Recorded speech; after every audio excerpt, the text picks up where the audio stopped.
Hi, welcome. Thank you so much for joining us today to talk about mindset mastery. My name is Dr. Barbara Schwark, and before I really get into the topic, I would love for you to just write in the comments where you're from and what brought you to this topic and anything else that you want to share with us. So, for the next 45 minutes or so, I encourage you to stay tuned and watch till the very end. I'm going to talk about a few specials that I have. And again, thank you for joining because I think this is a super important topic. For those of you who don't know me, my name is Dr. Barbara Schwark. I'm the CEO of Clear Intentions International, and I've been an executive and life coach, trainer, speaker, author for the last 25 years or so. And I work with really large companies like Amazon, Carnegie Mellon, Shell, Coppers, but also with small entrepreneurs. And I even have some teenagers and some children in my private practice. My specialty is that I help you to take a look and discover the blocks, especially the unconscious and subconscious ones that hold you back from you getting what you want. And this could be professionally, growing a company, um, growing your division, finding a new job, but also personally, finding the love of your life. Maybe you have some trouble with relationships, or there's some other things that you want to take care of.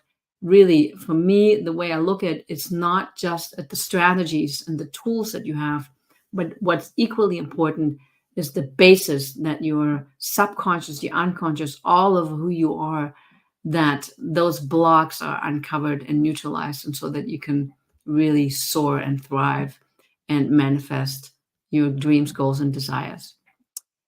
That's about me. You can find out more if you're interested at clearintentions.net. And I'm happy to always take your questions and see how I can help you. Now, let's talk about mastery, mind mastery. And today I'm going to give you a bunch of tips, but I'm also going to go back a little bit and look at what is this really all about when we are looking at mind mastery and help you understand the deeper nuances of it. But rest assured, you're going to walk away with a lot of great tips that you can really use in your day to day and implement right away. So, mindset mastery, what is that really? For me, it really helps me to understand and take a deeper look at what those things really mean if I've taken them apart, because then I know that I understand. So, we're looking at this, and what it actually means is the process of developing strategies or a mindset that helps you to overcome challenges. We all have challenges in our lives. Sometimes they're easy for us to overcome, sometimes it's really difficult. Sometimes they're in the personal area, sometimes professionally, sometimes both. And mindset mastery really means that we have a strategy so that we can attack whatever that obstacle is and help us use the strategy to get over the hump much, much faster and quicker. So we're looking at challenges, we're looking at achieving goals, and basically we're looking at you manifesting your goals, dreams, and desires. It doesn't have to be this huge thing. It can be a small thing, like buying a new car or growing your division, and really anything that you can think of. So, for examples, excuse me, I had a client who really wanted to be an entrepreneur, and they really struggled because their mindset said that they couldn't do it, they weren't smart enough, that they didn't really have the tools that they needed, they weren't disciplined enough, and they really didn't feel like they had what it took to be an entrepreneur. And this went on for a few years. They had this goal and this desire to do it. But how they sabotaged themselves over and over was by just taking job after job that was not fulfilling and that eventually really left them depressed. Uh, and there was a friend that really kicked them in the behind and shoved and pushed, and they suggested that they work with me. And what we did fairly early on is we looked at the mindset, and I pointed out that it was really kind of difficult to just overcome such negativity when the mindset is really not helping you to even potentially achieve your goal.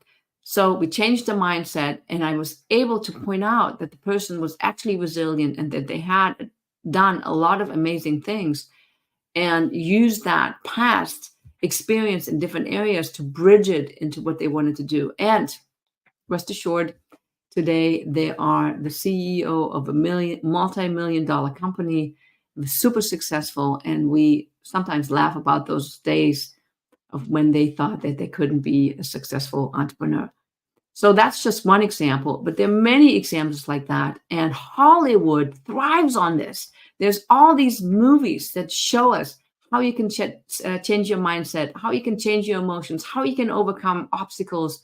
Because, after all, I think that's a little bit of what America is built on, the American dream. And that means that mindsets and behaviors and emotions were changed in order to achieve something. Because if we don't change our behavior, we can't really get anywhere, because there's always behavior change involved. The definition of insanity is, and you guys probably know this, doing the same thing over and over, expecting a different result. So we need to change something so that we can get something different.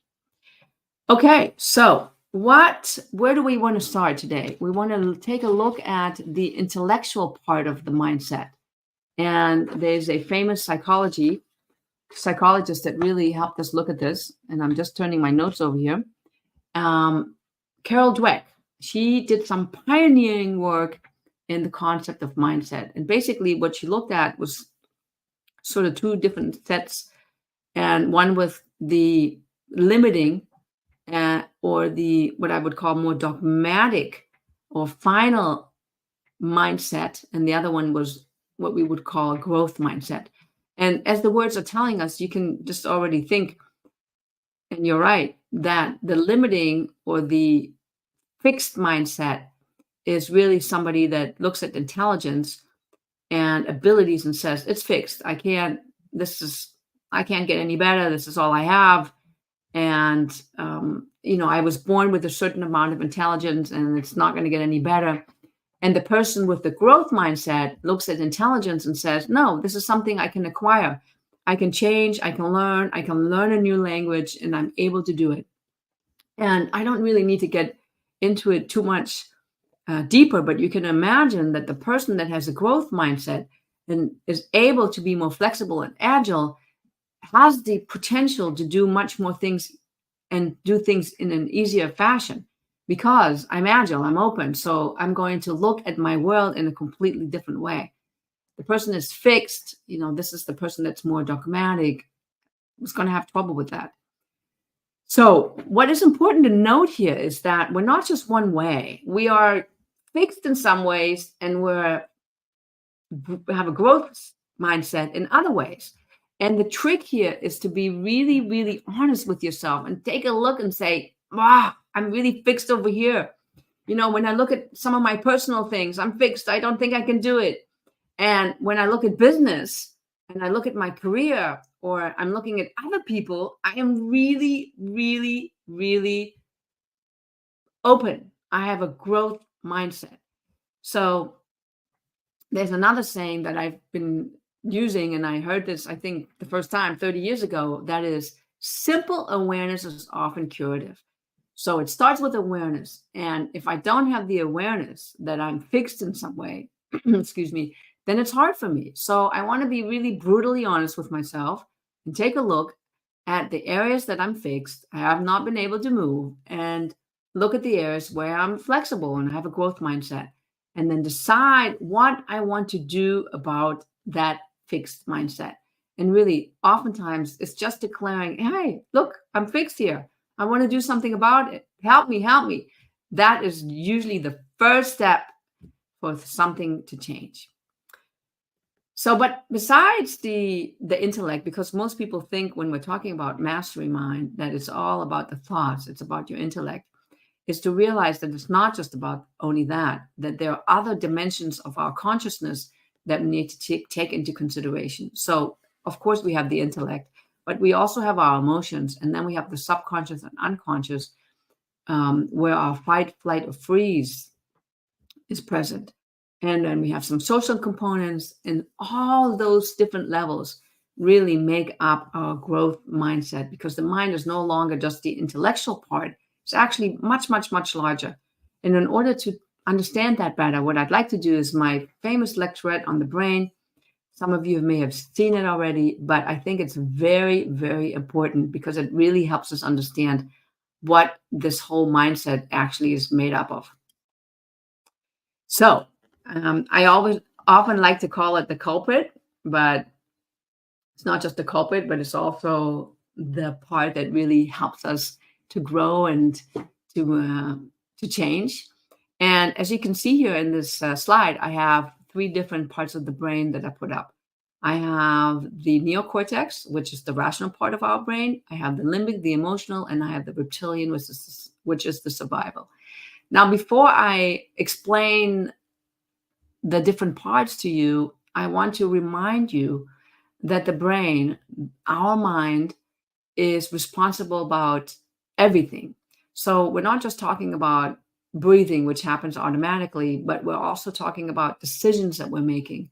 We're talking about, why did you come today? Why was this interesting to you? Why did you fall in love? Why am I wearing this particular sweater jacket with the dots? Why do I have kids? Why do I live in Israel? All these things are determined by the mind: memory, muscle movement, everything. We cannot be without our mind, our brain. And I use those words interchangeably because oftentimes when we talk about the mind, we're really talking about our brain. So now let's look at those three different parts. Basically, these are the parts that we have. I know it's simple, it's perhaps a little bit too simple, but it's makes it easier for us to understand.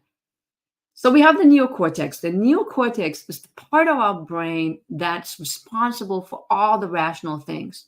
So thinking, analytics, language, that's all part of the limbic brain. The neocortex. So the neocortex is the analytical part of the brain. And when I talk about thoughts and I'm talking about analytics, I need to remind you that all those things are biochemically produced. So there are biochemical processes that happen in the brain, and that creates, for instance, language. We need language in order to create goals, because when we think of goals or we think about something different, we always have language. So if I want to travel around the world, I think about that in language. I have travel around the world. When I think about something pleasant, let's say sunrise, or I think about my kids, it's like I use words in order to see those things. So I need language in order to manifest things. Language can be a positive thing. I'm thinking about positive things, but language can also be a negative things because it can limit me and it can limit my thinking. So neocortex, language, analytics, anything that has to do with the rational part of our existence. Now, another component that's really important here is that the neocortex is the only part of your brain that is actually conscious.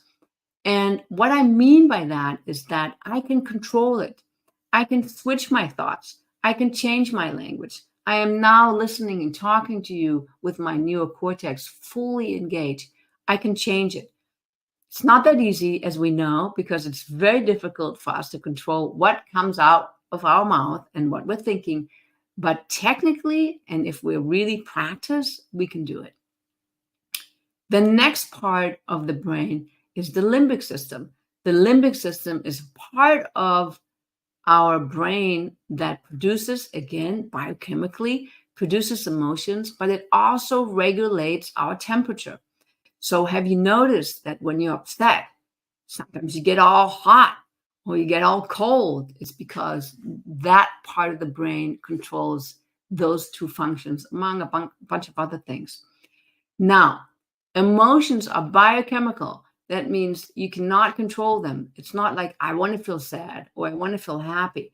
It's something that happens automatically, just the way that I can snap my fingers and it can produce something inside of you. The limbic system is already part of the subconscious. meaning I can't control it. It's relatively easy to access it for us, but the immediate emotion, what happens, I cannot control. Now, my behavior of what happens afterwards, I can control that if I know how to manage my emotions. And part of having a mastermind and mastery over your mind is to be able to manage your emotions, to know when they come up, what to do with them, and so that you can use them in order to move yourself forward. The next part of the brain is the reptilian. That's the fight, flight, or freeze. And you've heard about this because we've been talking a lot in the media and all over the world about the fight, flight, or freeze. Freeze. This is our survival. It is super active right now because as we're looking into the world is looking a little unstable. I live in Israel. We have a war going on. We have a war in Ukraine. There's things going on in the countries with government and laws and rules that for some people, seem rather scary. And without being political, we can understand that even the economy or the movement of the economy and different things can be a little scary at times. So the world is uncertain, and a lot in my with my executive coaching clients, we talk about psychological safety in meetings, that people are feeling less and less psychologically safe. I think it's not so much about what's going on in the company, but rather that they're getting triggered from what's going on in their life, and they're bringing that into their workplace. Not to say that you can't, that you can't also be triggered by things that go on in the workplace. So that is our survival. That is the fight, flight, or freeze. That is very, very engaged. And because it takes up 90% with the unconscious and the subconscious together of our consciousness, you can see that it's super important that we deal with that. Meaning, let me say that one more time, 90% of why you do things or don't do things is not because of that little rational mind. It's because of the subconscious and the unconscious. Now, the difference between the subconscious and the unconscious is that the subconscious is like a beach ball. If I put the pressure on it, I can push it down and it will go under. But as soon as I release the pressure, it comes back up. And so I can pretty much easily access it. The unconscious, it stays down there. It wants to stay down there. And I'm not really that interested in bringing it up because it's mostly unpleasant. So I have this beautiful graph for you here so you can see that. We have the conscious level, we have the neocortex, we have the subconscious level, the limbic, and we have the unconscious level, the reptilian. Yeah. So let me just say one more thing about the brain, and I think this is helpful. Most of you know this guy, Ivan Pavlov. He was a very famous scientist, and he was able to condition dogs. And what did he do? He would bring them food and ring the bell, and he would condition them in that when they heard the bell ring, they would start to salivate, even though there wasn't any food. Now, what they don't tell you is that eventually, when they stopped bringing the food, the healthy dog stopped salivating, and that response, that conditioned response, went away. But in the unhealthy dogs that were abused, they had some sort of trauma, they kept doing it. They were not able to reverse back and stop doing that conditioned response. So I always say, you can answer that question for yourself. How healthy are we? Not saying that everybody has gone through some abuse or some trauma, but most of us have. And if you take into consideration that we have intergenerational trauma, so trauma that was passed on over at least 2 or 3 generations, maybe even 7, then even though you had a perfect childhood, there may be some trauma that is in your DNA and in your cells that you don't even know about, and makes you wonder why you respond in a certain way. So that is our brain, and this is how it works. And when we want to look at the mastery over our mind and our behaviors, we need to take that into consideration, that only 10% is our intellect. So what can we do? How can we deal with that? So, one of the things I suggest to people is by being very aware of what's going on. And I'm going to do something different in this live today that I don't usually do, but I'm going to take you through an exercise. And if you're driving, obviously don't close your eyes. Maybe do this exercise thinking as you're or drive over to a spot where you can actually stop and close your eyes. If you can't close your eyes because of where you are, you're maybe in an office or a public space and it's not comfortable, maybe you have a piece of paper and a pen that you can get. And if none of that works, then I invite you to watch the replay and do the exercise then. Okay, ready? We're going to get started. So, the first thing I'm going to invite you to do is close your eyes and just take a few deep breaths. And I always suggest that you do that with your mouth closed. So, you breathe in through your nose. And as you breathe out through your nose as well, just find your shoulders sinking down a little bit and get more comfortable in the chair and just let go. I've been talking a lot about the brain, and none of that matters right now. Feel your body sitting on the chair. Maybe your back is pressing against the back of the chair. And just get comfortable. Let your muscles release. And for those few moments, just allow yourself to be present.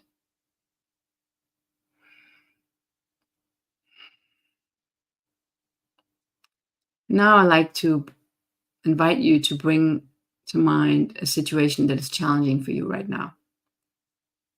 And I know it's not comfortable, but you can tell yourself it's only for a few minutes. So this could be something professionally. Maybe you're struggling at work. Maybe you got some feedback from your boss. It's very uncomfortable. Maybe there's a stretch goal that you have and you're not sure how you're going to manage it.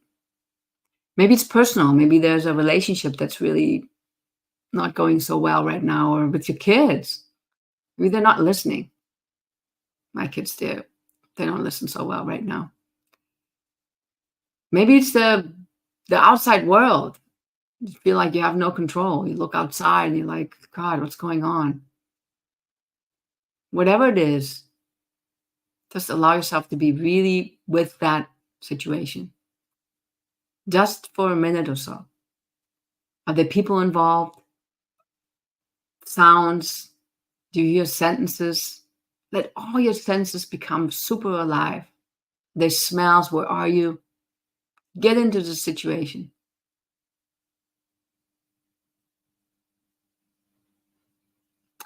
And when you're really there, start to notice your thoughts and your feelings. What are you thinking about this?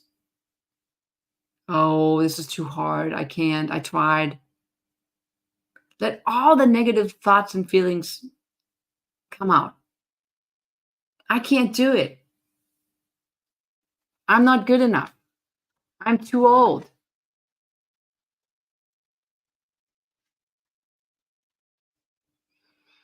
What else is there for you? Just keep breathing. And if you're writing, just write it all down.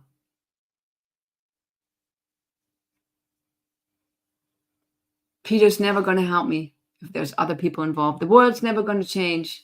We're always going to have hungry people. Just be present.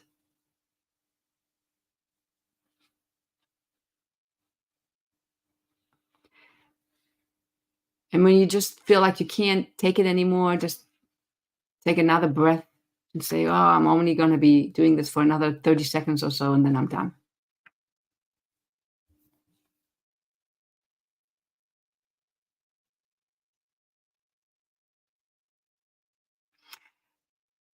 And for now, just bring that to completion and take a few deep breaths.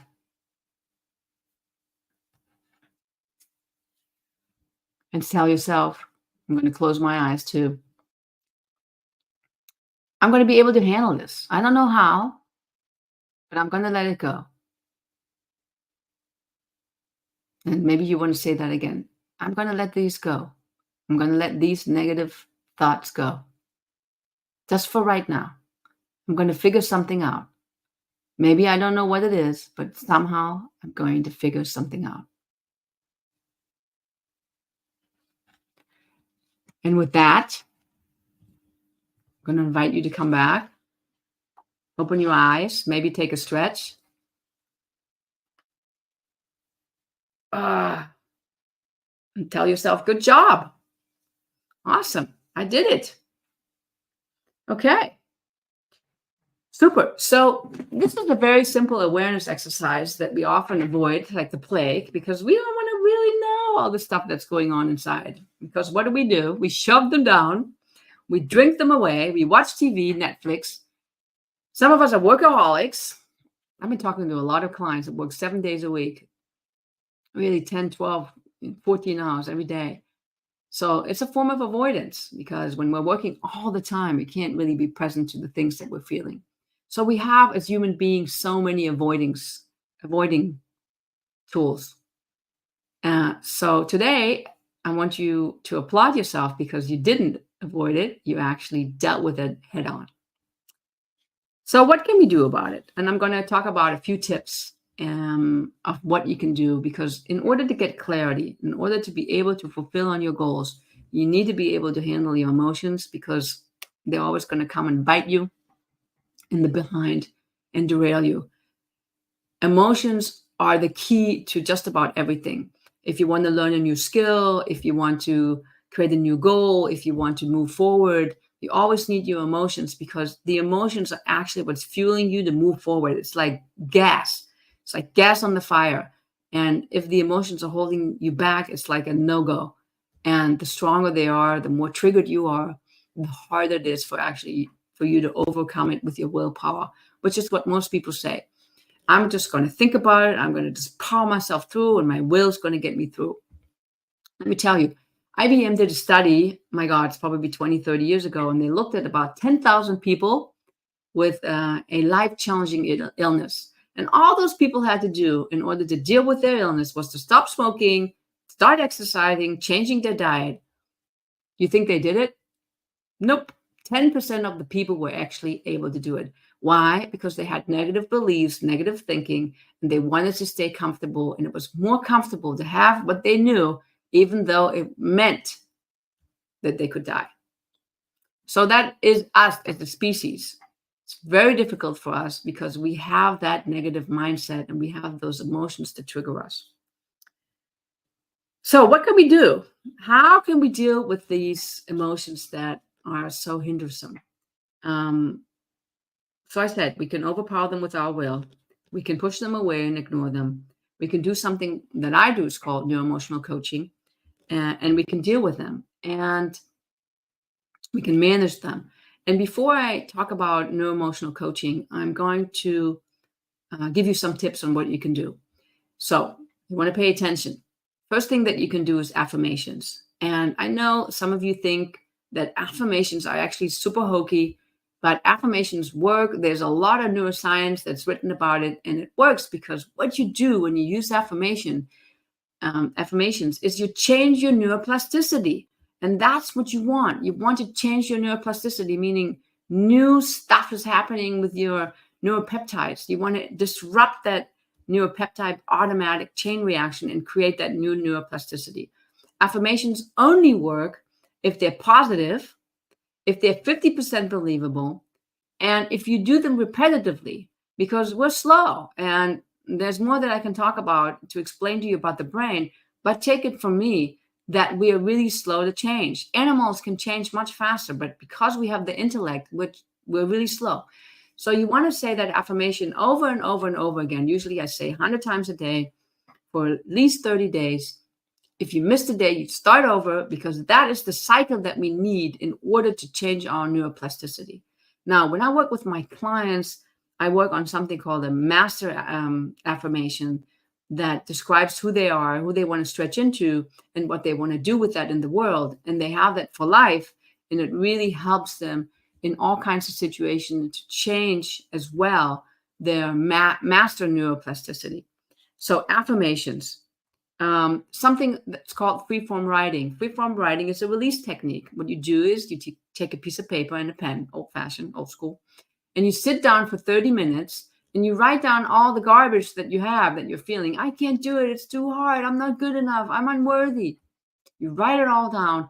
When you think you're done, you write some more and you see if you can take that emotionality that you have and even explore where it comes from. So it's a really, really deep process. Then when you're done, and this is super important, you don't read it. You just take that and burn it, meaning you destroy it. You destroy it because it's a release technique. It is important that you destroy that piece of paper because two reasons. A, when you tell yourself ahead of time, I'm going to destroy this, I'm actually writing more serious stuff down because I know that nobody's going to read it, but also because it's this release, because I want to let this go. So that's a super technique that is really helpful. And for people that have negativity, a lot of negativity in the same areas. So I might want to write my mother a letter and I want to write another one and another one and another one because I have a lot of hurt feelings and I'm getting triggered. And I'm getting triggered not just by my mother, but I'm getting triggered by other people because of the stuff that I have not resolved with my mom. So free-form writing.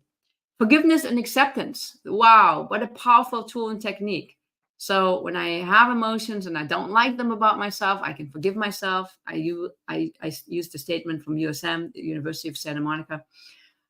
I forgive myself for judging myself, fill in the blank, put my hands on my heart, but also forgiving other people for their behavior or forgiving them for triggering me, and then thereby accepting that that is a reality.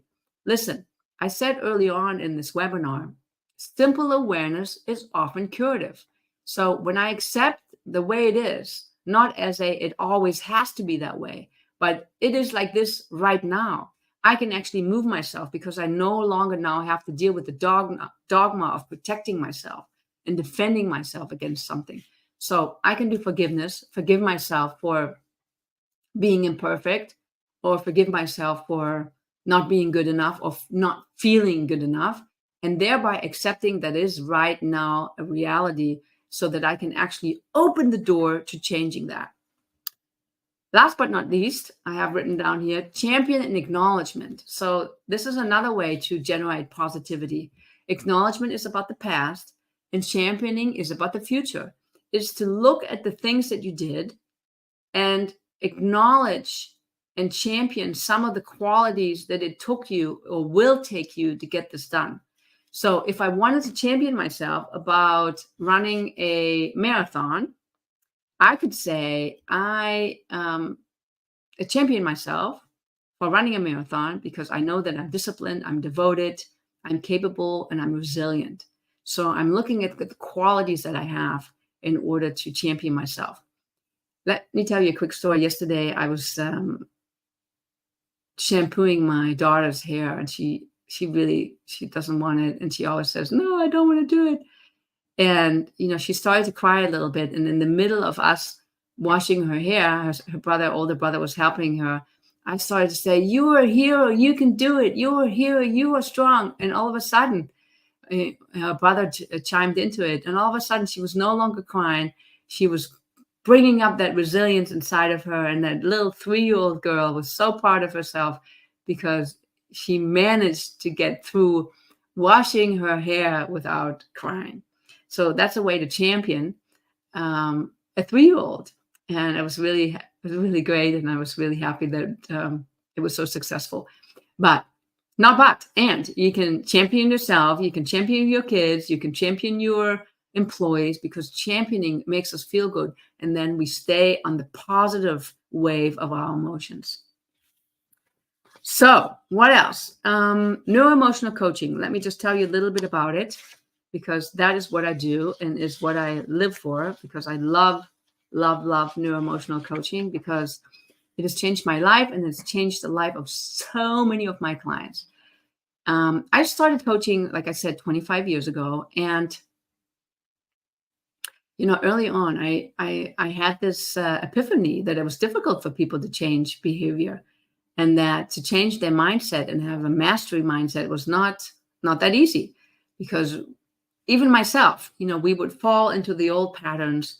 And my goal of having people be resilient and not being dependent on a coach, I was strong. So I needed to figure out what else could I be doing. So I looked at neuroscience, I looked at different techniques, and I created neuroemotional coaching because I really wanted to offer my clients the very, very best that it was available.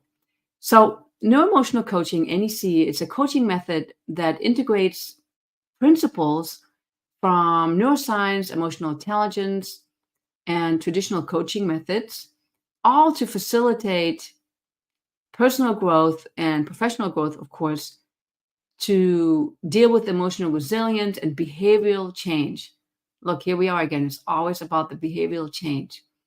And it focuses on the understanding of the important and intrinsic connection between our emotions and our brain, and the behavior to help you navigate and to come up with ways that support you to overcome challenges so that you can reach your personal and professional goals. I use muscle testing as a diagnostic tool. Muscle testing is a 2,000-year-old technique that's like biofeedback. And the muscle testing helps us to pinpoint the unconscious and subconscious blocks that are present. And through a proprietary technique that involves breathing, we are able to then neutralize those triggers and blocks, and therefore create more space in your brain, and so that you can map new things into it. So we go from I can't, or I'm not good enough, or I don't believe in myself and I can't trust myself, to I can, and I do believe in myself and I can trust myself and I am smart enough. And of course, when we have that mindset, it allows for clarity and behaviors to come in that will have you grow very, very rapidly. Just to give you a few examples, I coached someone for Fortune 100 company, international company, who had to present to the board. And after they had been through Dale Carnegie and learned how to present and all this kind of stuff, it didn't really help with the physiological response. They were still being anxious. And when we were able to look at the subconscious and unconscious beliefs that were present, we quickly found that there was an issue with authority and that there was some very unrational behavior and thought patterns that was based in some history. And we were able to neutralize it, and the person was able to present with no anxiety, no redness, no nothing. And of course, when you are a strong presenter, they were able to get promoted several times since. Another example is I work with the business owners who had a hard time raising rates. And even though it was apparent that the rates needed to be raised, they would have, I'll give a discount and I would, work for free. And what we realized, that there was a connection between the family business and this person being an entrepreneur, and some sort of unconscious and subconscious beliefs of what they had witnessed were still stored in their consciousness. And so once we neutralized that, it was all different, and there was a freedom that they could experience. So, yeah, these are some of the examples that are super, super powerful. And I can give you thousands of those. I've been doing this for 20 years now or so, with thousands of people, thousands of hours. And I can tell you it's the best and fastest way for you to get unstuck and really to see some incredible growth, because it's not just about the tools and techniques. It's making sure that you have the foundation that will support you to do or create the goals that you want to create. Okay, so that's neuroemotional coaching. If you're interested, you can go to my website and learn more about it. And I want to finish up with talking a little bit about a process, what to do with this emotionality, because I think the emotionality is really the biggest block that we have for us to have a strong growth mindset that will support you in moving forward. So, and I'm a big believer in a 1, 2, 3 step sort of method because it helps me to actually be successful. So, what's the first step? The first step is to acknowledge that there's negativity and say, I feel frustrated. I think I can't. I'm down on myself. And to really look at that and be very, very honest with yourself. The second thing would be then to actually say, thank you. Thank you for being honest. And thank you for acknowledging that there is some negativity and that I'm, sort of like trying to hit my head against the wall. The next thing would be to manage these emotions. And actually by you taking this process on is already managing the emotions, and decide what you want to do about it. You can journal, you can do some meditation, you can certainly do some neuroemotional coaching. What you want to do is you want to ask yourself, what do I need in order to be complete with that? And if it's something that's difficult for you, then you merely may want to strongly consider to engage somebody. If that's something that you can handle on your own and you're like, Eureka, I got it. I know what I need to do in order to be complete with it. Maybe it's to have a conversation with this person, maybe to acknowledge something, maybe to realize something, maybe to do something, then you do that. And then you just see if that took care of it for you. Once you have neutralized the emotion, you want to immediately think about, where do I want to go next? You want to create a goal or a vision for yourself that's pulling you in a different direction. And I'm a strong believer in having two parts of a goal, that is the qualitative and the quantitative. I call the qualitative intention. So you want to look at the emotionality and the qualities that you have that will support you in manifesting that goal. And then you want to set a small, clear goal, a goal that you know that you can accomplish. And then you want to create that within the next 24 hours. And then you've created a cycle of where you started with some obstacle and block, and you've created immediately something positive with a positive track record that you can actually feel good about. So that is my simple method to get you in action from experiencing something negative to moving yourself right on to experiencing something positive and then actually getting something done. And that is really my wrap up for today. I want to thank you for coming. I hope you learned something new. If you're interested in neuroemotional coaching, I'm going to make this a little easier for you. I have two things for you. There is a workbook on my on my website, my homepage. All you need to do is put your email in, and we're going to send you a workbook, how to manage your emotions and what you can do to master them. But also, if you sign up for a free introductory session, I will give you some extra time. But remind me that you listened and watched the webinar, and so that I know that you came from that. With that, I thank you. Please share this information, share the webinar, and I wish you a very successful and productive day. Take care.